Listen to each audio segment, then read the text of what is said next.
How to end a bad relationship before it begins. There are, I believe, many ways in which we can deny to ourselves what we're seeing, but it all boils down to three different things that generally keep us from listening to our intuition. And as we are becoming more intuitive as a species and listening to our gut more and more, then we're going to avoid a lot of wasted time and hassles by preempting our bad choices with wisdom. And the relational realm is kind of the last challenge in many ways, because we have so many powerful biological, hormonal,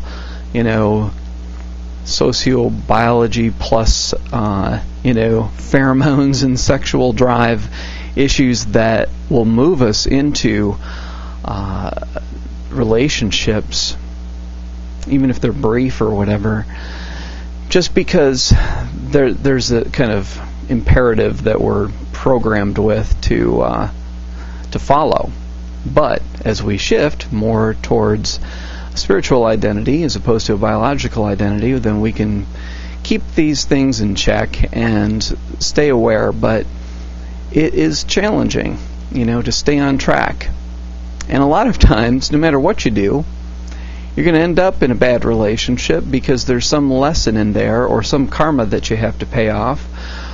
In some way, you need to learn something. So, largely, clear up your own karma and live in integrity and deal with your unfinished business and those kinds of things.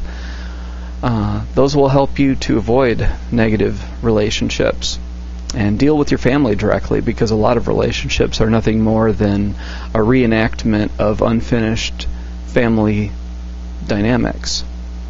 So, if you can communicate with your family, do it. Or if they're deceased, or if they're not willing to communicate, you can still work on those issues and understand how your unmet needs are getting played out cyclically in relationships.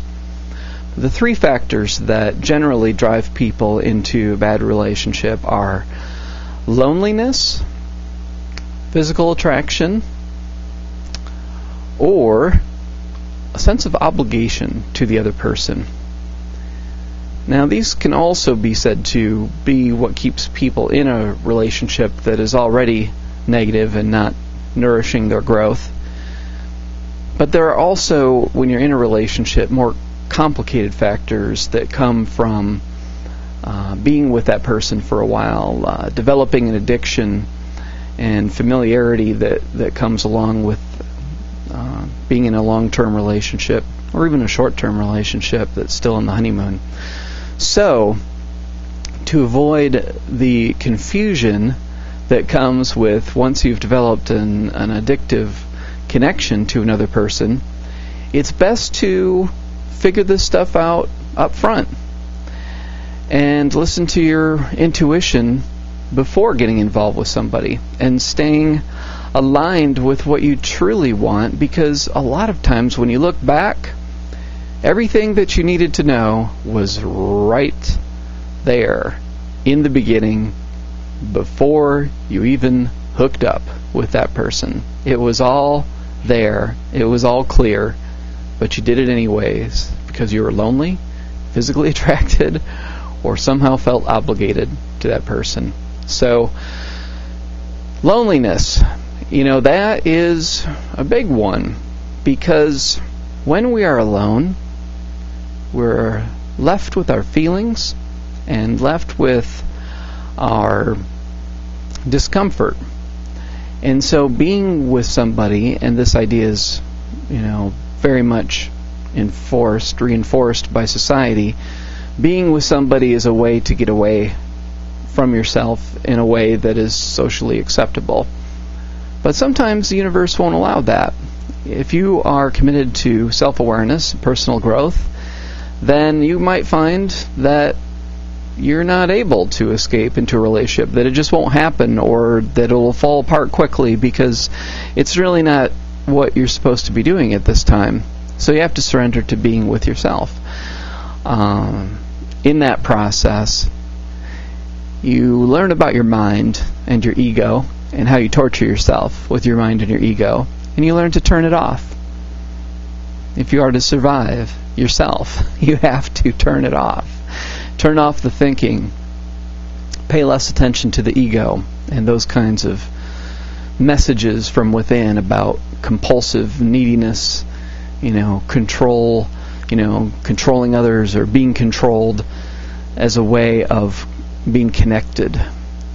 Learn to get comfortable in your own skin. Learn what you're here to do. Focus on your individual path. And learn to really love yourself and give yourself positive messages about loving yourself so that you can feel whole, even when you're not in a relationship. Especially when you're not in a relationship. That's when it's most important. Because then, if you have that, you can carry that over into a relationship. So, surrender into the loneliness and find yourself. Physical attraction, that can be very difficult to overcome because it's such a strong force, and it guides people into all kinds of dysfunction because of that desire for perfect symmetry that we're programmed to have. When we look for a partner, symmetry is a measure of health, and health is a great desire because you're unconsciously looking for someone to have a child with, whether you consciously want to or not. Whether you're heterosexual or gay, doesn't matter. This is how you're programmed. So you have to really, and this is hard, this sometimes just will not happen until you've done enough work and you've suffered enough through ridiculous relationships. But at some point you have to start becoming conscious of what you're looking for. And the values that you're looking for in a relationship have to overtake the pure just attraction. And I know myself, it used to be, in the past, attraction was enough. I didn't really care about everything else. Now, one thing about a lot of people meeting through the internet these days that's good is that you have a chance to get to know things about that person and dialogue and communicate and discuss things before the pheromones kick in that happens in person, And so that can help to give you a little bit of a buffer period to assess compatibility on a deeper level. And you might not want to pay attention to those various factors of compatibility because they've got a really great looking set of photos, and that's thrilling and exciting on that deeper level of biological impulse.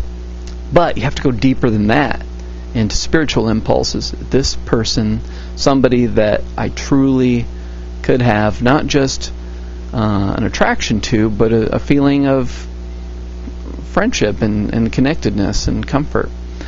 In my book, Unification, there's a section called In the Face of Attraction, and I wanted to read, there's a 18-question survey that you can use to check for red flags. Go through this list and make a check mark if you think there could be a red flag about this attraction that you're having for another person. So here's an example of some. I'll read you the first 6 of the 18 questions. Number 1, is this person showing attentive listening skills? Number 2, am I the one asking all of the questions, or is this person reciprocating inquiries and interest? Number 3, am I confusing feelings of sympathy with attraction? Number 4, do I feel at ease, comfortable with this person, or do I feel I have to perform? Number 5, is this someone I would feel comfortable with around my friends? Number 6, am I attracted to this person, or does she or he simply remind me of someone with whom I have unfinished business. Now that last one about someone with whom we have unfinished business, this relates to the idea that life is cyclical and that we keep going through the same lessons and until we get them. And we're going to be attracted to people that remind us in some way, consciously or unconsciously, of someone from our past. Could be a lover from the past, it could be a friend, it could be a family member. There's somebody on an emotional level that you haven't felt resolved with, and so you could be attracted to somebody that is going to give you the opportunity to become conscious of what you're still unaware of within you. Because that's what this trip's about. It's about awareness. It's about becoming really conscious of who you are and what you're here to do. The other of the three components out of loneliness, attraction, and the third one is obligation. That could be another reason for people to get into a relationship.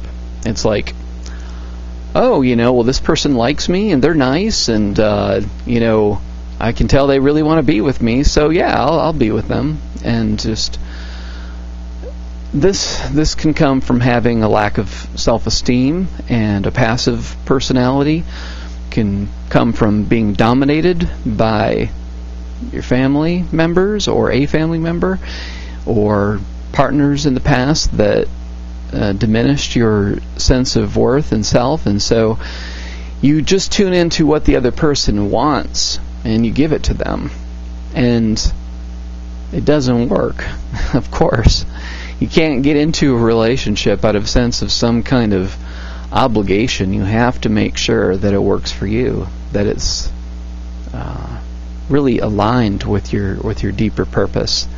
It can't be one-sided. It's only good when both people feel a strong draw that arises not just from the genitals but from the heart and from a sense of true familiarity on that spirit level. So those are some thoughts on how to avoid getting involved, and it can really save you a lot of time if you do the work up front.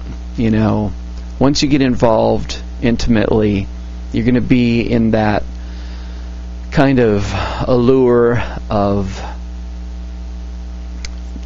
strong emotions and desirous feelings and connected, kind of bodily experiences and pheromone experiences that really can allow you to lose yourself. And that bonding, if you're with somebody that you're truly compatible with, that bonding is good and important because it can give you the reinforcement to work through challenges when issues arise, when issues about communication and working together and moving towards compatible goals come up. When you have that strong honeymoon bonding period, that can help you move through it. And so before you get into the honeymoon phase, do the work and try to make sure that you are truly making a choice that's in your best interest.